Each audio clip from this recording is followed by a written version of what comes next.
Hi everyone, welcome back to my channel. And let's talk about life today, the life of the family, the kids and the parents, relationships. This is what really forms the basis of our life. And there are happy moments, sad moments, and challenging moments of our lives. Uh, every age, phase, and transition, it comes with a challenge in the life because we are changing from one mode to the other. But the one that's really most talked about or debated or becomes more volatile are handling the teenagers by the parents. So before we move ahead, let's first really look at the concerns that parents have with their kids as to what type of the arguments they are getting from the kids that really makes their nights sleepless. Things like the kids that come up, the most aggressive statement that most of the kids say, that it's my life, and I'll be taking care of it my way, and I'll be handling it my way. They don't really like to spend most of the time with the family or with the parents. They like to be on their own or with their friends, or locked down in their own rooms. They disagree on things. They like to wear whatever they want to do. They want to go out of the home whenever they want to and drop in whenever they feel like coming back home. They have interest in the opposite gender. They start dating at that time. That's quite normal, even that parents in their teenage life, you did that, right? So don't consider that to be a concern. The peer pressure, the teenage parties, and the risk taking. There can be more to the list, but these are some of the most generally received concerns by the parents. Okay, now there's something for the parents before we talk about the kids. The first thing that the parents need to understand is that children are growing up more quickly. They are losing their early childhood and turning into adults at a very small age. That small can even be like 13 or 14. But you see, it's the environment that makes them grow up so quickly. And they do consider themselves equal to the parents since they think that they're adults. So the adult that they deal with are the parents. So they think that they are old enough to make their own decisions and can have their own way. And on the other hand, parents still don't want to give them this authority because they think that it's not the right time. So you see, it's a struggle of the power to take things head on by the kids and by the parents. So that's point number one. Point number two, uh, this is the place where most of the parents go wrong. They start comparison. They start comparison of the kids with their own teenage life. They start comparison of the kids with the other kids. Now you see, the parents who have teenage kids of this era, these parents were of the stage, or more precisely of the age, when the famous things to watch was Tom and Jerry, the Looney Tunes, Acme World, one landline, no cell phones. They had limited recreation. They had limited access to the world. But the kids now, they are becoming smart. They are becoming smart because of the smartphone. So, do you really think it's very lawful or right to compare these two things? I don't really think so. Because this technology, it has really changed the way people live, they think, and they want to be. So, parents, please stop comparison. Now, the third thing. The third thing is that we all understand that as we progress with the age, the hormones, they become on and off with respect to things. But for teenagers, these hormones are aggressively jumping. They are jumping to have an identity. They are jumping to make decisions.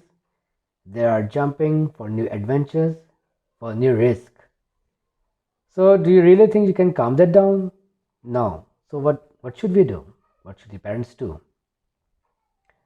Do you agree that when these kids were small, you crawled with them?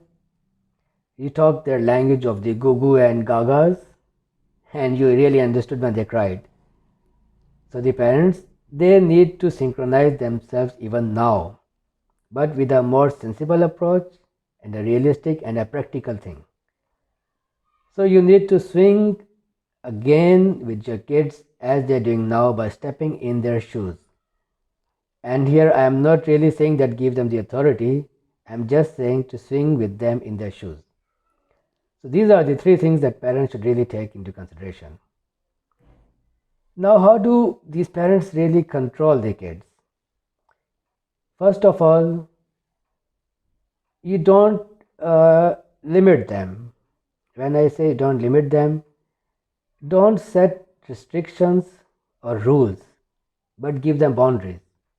For example, if your kid wants to go out, just be blunt enough to tell him, okay, you can go out and you can come in whenever you want to, but the cutoff time is 9 p.m.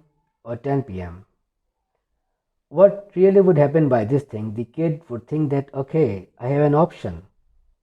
I am not being restricted. I can drop in home at any time I want to, but before 9 or 10. So you see, the rule that comes to the mind is taken off at the first instant that I am not being limited. So the kid would feel happy that, okay, my parents are understanding my freedom. They think that I should be going out. So stop making rules but set up boundaries. The other thing that the parents can do, I don't really think that most of the parents really do this thing now. The grocery shopping of the family, make it a family event. Take your kids out when you're going out for grocery.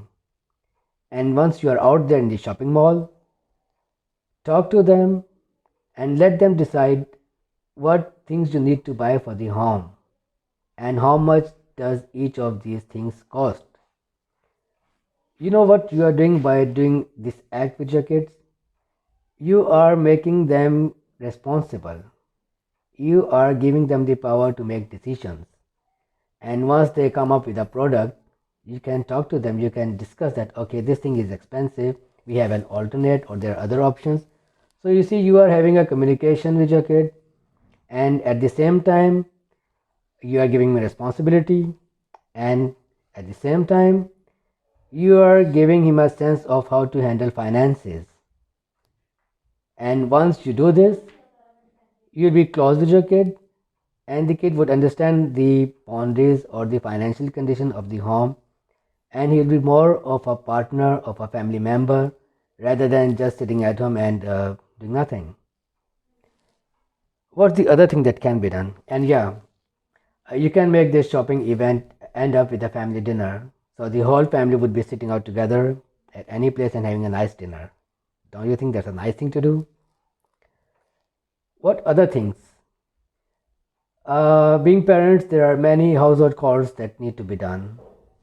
For example, like even washing the car or hammering on any walls, setting up any frame, setting up the furniture. Here again, you can get your kid involved in the work. You can ask him to help you out. And when he's with you, again, the discussion, the decision that goes, I mean, you can both talk together on that.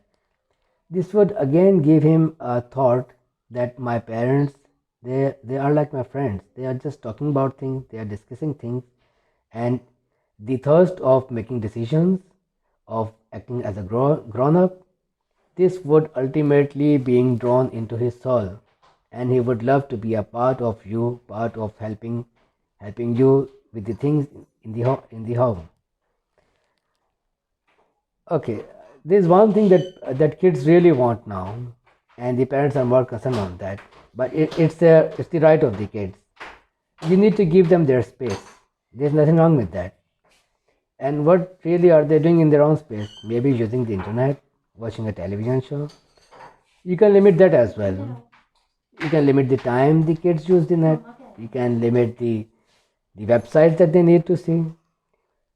So like this would again make them think, okay, my parents have given me access to surf the net as and when I want. But again, it has to be shut down before 12. You need to get a good night's sleep because you have to get up early in the morning.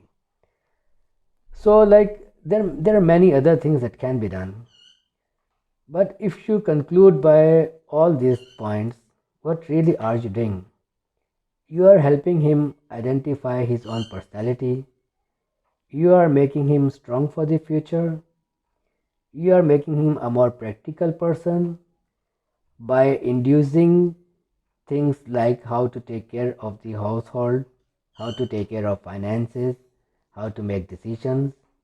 And all this would really make him a mature person without going out of the home, without getting influenced by any other, or without being led by any person you are not happy about. He would still be your kid and would still be following the steps of how to be a mature person. Because admit it, one day he or she has to leave the nest and he or she would be living his own life. And a strong person who has gone out of the home, it will even give you the confidence that he would be leading a happy life, a successful life. And again, he would certainly be more willing to call his old buddies once in a time just to check out if they're doing good and they're happy with life. And you would agree on that. You would also be waiting for his call just to see like how is this young boy who has turned out in a mature person living his life. So it's more of a give and take, the communication, the talking, the trust, the compensation that you both of you can give each other makes in a happy life or a strong person. I hope this has been helpful for you. I mean, we can talk a lot on that, but these are the basics that should be considered by the parents and also by the kids. Thank you for listening. And if there is anything I have missed out, please do write it in the comments. Thank you. Take care. Stay blessed.